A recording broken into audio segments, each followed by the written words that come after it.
नमस्कार दोस्तों, आपका O2IS अकेडमी के चैनल पर बहुत बहुत स्वागत है।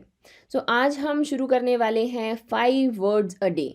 तो इसमें हम डेली आपको जो भी इम्पॉर्टेंट न्यूज़पेपर्स हैं, द हिंदू हो गया, द इंडियन एक्सप्रेस, इनमें से 5 इम्पॉर्टेंट वर्ड्स को डिस्कस करेंगे, उनका यूजेज देखेंगे। तो आपको पता है कि कोई भी एग्ज़ाम होता है उसमें लैंग्वेज आपका एक इम्पॉर्टेंट पार्ट रहता है एंड वो कभी भी वेस्ट नहीं जाएगा। आप किसी भी एग्ज़ाम में प्रिपेयर कर रहे हैं तो आपकी वोकैबुलरी को एनहांस करने के लिए हमने यहाँ पर ये इनिशिएटिव लिया है। आगे बढ़ने से पहले मैं आपको बता देती हूँ, अगर आप हमारी लेक्चर्स की पीडीएफ पढ़ना चाहते हैं तो उन्हें डाउनलोड कर सकते हैं आप हमारे टेलीग्राम चैनल से, जिसका ये लिंक दिया गया है एंड ये आपको डिस्क्रिप्शन बॉक्स में मिलेगा। उसके अलावा जो लोग घर बैठे तैयारी कर रहे हैं और नहीं चाहते कि उनकी लॉकडाउन की वजह से उनका पूरा जो तैयारी है वो ख़राब हो, वो हमारी ऐप डाउनलोड कर सकते हैं प्ले स्टोर से।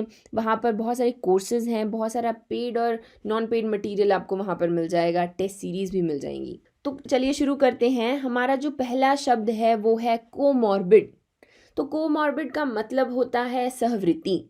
इसमें ये एक मेडिकल कंडीशन है।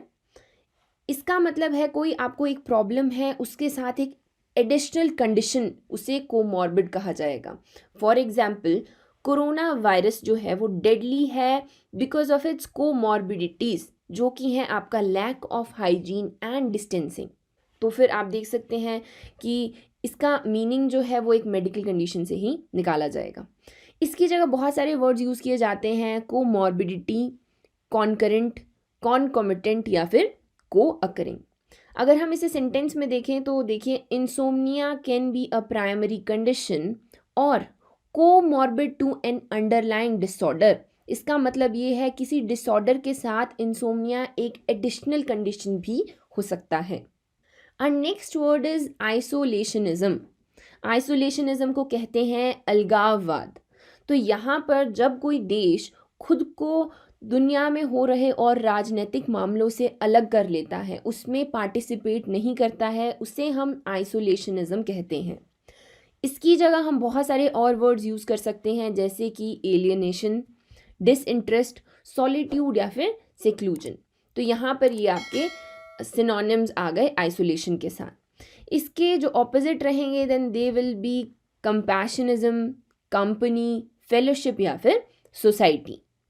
तो अगर हम इस वर्ड को यूजेज में देखेंगे, the country chose a policy of isolationism that made it a secondary player in world political events.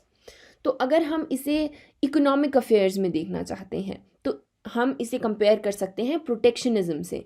उसमें भी आप खुद को अलग कर लेते हैं, लेकिन इकोनॉमिक एक्टिविटीज़ के तौर पर ट्रेड पर बैन लगा दिया जाता है, सेंक्शंस लगा दिए जाते हैं। सेम चीज़ अगर पॉलिटिकल अफेयर्स में देखी जाए तो उसे आइसोलेशनिज्म कहा जाएगा। और नेक्स्ट वर्ड इज एग्जैजरबेट। तो इसका मतलब होता है किसी भी चीज़ को ख़राब कर देना। कोई भी सिचुएशन चल रही थी, प्रॉब्लम थी, उसे बद से बदतर करने को ही आपका एग्जैजरबेट कहते हैं। इसकी जगह हम और वर्ड्स जो यूज़ कर सकते हैं that are aggravate, worsen, inflame, compound या फिर इंटेंसिफाई। तो इसके ऑपोजिट वर्ड्स आपके एड, एलिवेट, अपीज, काम और डिलाइट आ जाएंगे।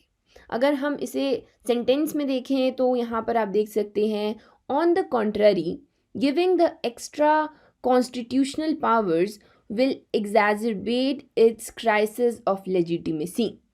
अगर ये न्यूज़ में था तो इसमें एक हेडलाइन थी जिसमें था, super power rivalries exaggerated, corona virus pandemic offers India opportunity. इसका मतलब था जो सुपर पावर राइवलरीज हैं आपकी, यूएस चाइना आ गया या फिर रशिया चाइना एंड यूएस आ गया, तो वो और ज़्यादा ख़राब हो चुकी हैं कोरोना पेंडेमिक की वजह से, जिसकी वजह से इंडिया को एक अपॉर्चुनिटी दिखाई दे रही है। And next word is embargo, जिसका मतलब है व्यापार प्रतिरोध। तो यहाँ पर ये नाउन और वर्ब दोनों की तरह यूज़ होता है एंड इसका मतलब होता है एक ऑफिशियल बैन लगा देना किसी भी कमर्शियल एक्टिविटी पर इन अ पर्टिकुलर कंट्री। तो इसका मतलब आपको सिर्फ याद रखना है बैन। इसकी जगह इसके जो सिनोनिम्स हैं those are ban, restraint, bar, barrier, blockade, hindrance या फिर स्टॉपेज। तो अब इसका जो ऑपोजिट आ जाएगा वो आप देख ही सकते हैं, एड आ जाएगा, असिस्टेंस या फिर हेल्प। तो इस वर्ड का हम यूजेज देख लेते हैं। तो इसमें है there are also added complications of embargoes and restrictions and it is impossible to get protection unless we also have future markets.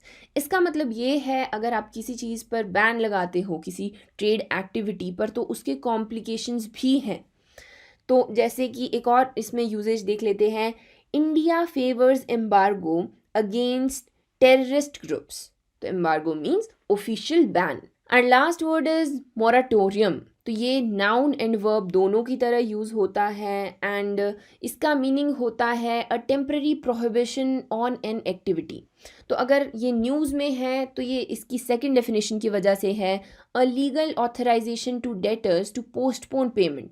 इसका मतलब ये है किसी भी लोन पेमेंट को पोस्टपोन कर देना, उसको एक ग्रेस पीरियड दे देना कि आप इतने टाइम के बाद कीजिएगा। तो क्योंकि आजकल कोरोना वायरस की वजह से हर एक्टिविटी रुकी हुई है देश में, उसकी वजह से लोग मोराटोरियम मांग रहे हैं अपनी लोन पेमेंट्स पे, दैट इज़ वो उस पर पोस्टपोन मांग रहे हैं। तो यहाँ पर इसके सिनोनिम्स आ जाएंगे बैन, डीले, हॉल्ट, पॉज या फिर पोस्टपोनमेंट, जबकि इसका ऑपोजिट वर्ड रहेगा आपका कॉन्टिन्यूएशन। तो इसका सेंटेंस यूजेज मैंने आपको वैसे भी बता दिया कि लोग जो हैं they are asking for moratorium on their loan payments. लेकिन एक और देख लेते हैं, he did not he felt understand the working of his moratorium or a peculiar advantage of prolonging the bank holidays। इसका मतलब ये है कि वो समझ नहीं पा रहा है कि जो बैंक हॉलीडेज़ हैं उन्हें पोस्टपोन करना चाहिए या फिर उनकी पेक्युलर एडवांटेज लेनी चाहिए। So guys that is it. I hope आपको वीडियो पसंद आया होगा। लाइक कीजिए, शेयर कीजिए एंड सब्सक्राइब कीजिए।